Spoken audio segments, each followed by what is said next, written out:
اهلا وسهلا. نتمنى تكونوا بخير وعلى خير. اليوم غنتكلم على واحد الظاهره اللي دائما كنعيشوا معها وديما تنفكروا فيها، خصوصا ملي الانسان تينضج وتيفهم الحياه كي غدا وكيسافر للخارج، كيشوف الناس، الثقافات الى اخره. فالظاهره عندنا حنا بالخصوص في المغرب كثيره بزاف. كاينين بعض الدول بحالنا كذلك، ولكن حنا زايدين الغيزه كما تنقولوا.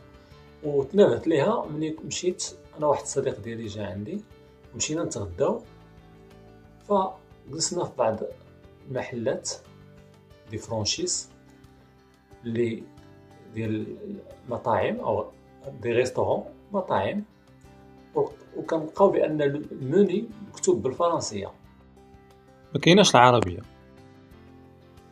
فملي خديت الكتالوج ديال انواع الاكل اللي موجود واحد المطعم ديال السمك، فكنتفاجئ ان جميع الموني كله مكتوب بالفرنسيه. وهذه الملاحظه لاحظتها في بزاف ديال لي فرانشيز، سواء امريكيه او فرنسيه او ايطاليه او جميع لي فرانشيز، بما فيها بعض لي فرانشيز العربيه.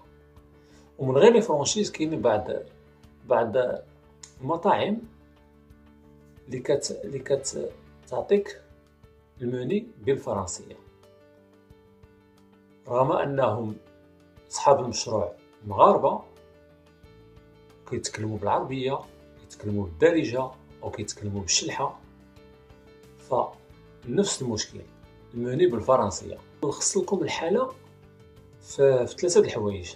اول حاجه، عقده الاجنبي، كنعطيو قيمه لواحد اللغه اللي اجنبيه دخيله على المجتمع ديالنا.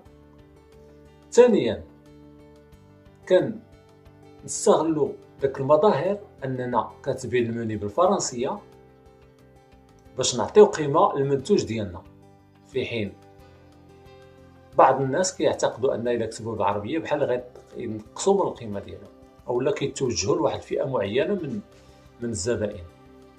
كذلك النقطه الثالثه وهي الاهم، هو ان بعض الناس هادو اللي كيستعملوا لغه فرنسيه على الخصوص تيديروها باش يرفعوا من الثمن ديال الاسعار ديالهم، يرفعوا الاسعار ديال المنتوجات ديالهم. فبحكم ان هاد الاشخاص وكثارين، بطبيعه الحال حنا عشنا مراحل في الحياه اننا دائما كنبغيو مثلا نتكلموا لغات اجنبيه، فاش كنا صغار، فاش كنا كنقراو، فاش كنا بزاف الناس. ولكن جا الوقت باش نرجعوا للهويه ديالنا. الهويه ديالنا فيها الدارجه، فيها اللغه العربيه، لغه القران، بها باش مسلمين، وفيها كذلك تمازيغت، الامازيغيه، او كنقول الامازيغيه لان باش كنجمعوا جميع اللهجات الامازيغيه.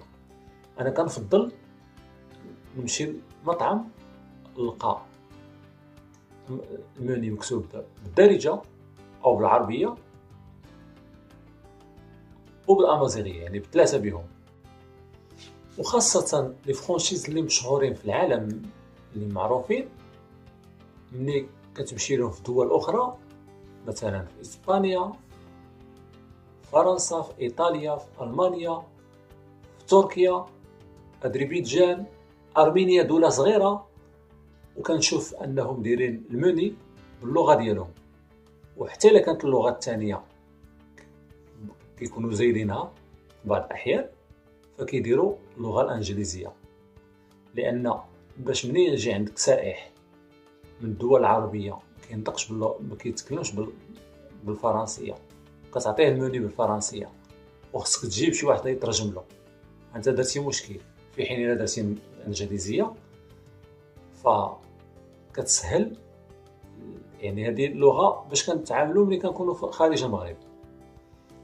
والهدف من هذا الفيديو هذا رساله معنيين بالامر، نحاولوا نحافظوا على الهويه ديالنا، نعطيو قيمه الاشياء ديالنا حنا اللي هي الاولى، بالدارجة اللغة العربية والأمازيغية، تكون ما نبخسوش الأشياء ديالنا، وهذا الشيء كيوقع حتى مع الفنانين، مع الرياضيين، مع بزاف د الحوايج. دائما كنصدقوا الأجنبي، ومع الأسف هذه العقلية لابد خصها تتغير، لأن كل ما صرعنا أننا نغيروا العقلية كونوا أكيدين على أن غادي يكون عندنا تطور. هذا جانب من الجوانب باش يمكن لنا نتطوروا، لأن التطور ما كيجيش بهذه المسألة هذه، وإنما كيجي بالمعقول، بالشفافية، بزاف د الحوايج. وباش نختم الفيديو ديالي، إلا حيدنا داك العقلية بأننا نتكلموا بالفرنسية ولا نديروا الإشهارات ديالنا أو الأسماء ديال اللوحات الإشهارية ولا المنتوجات ديالنا نديروهم بالفرنسية، ونخليو اللغة الأم، في اللغة الأم راه كنقصد العربية والأمازيغية،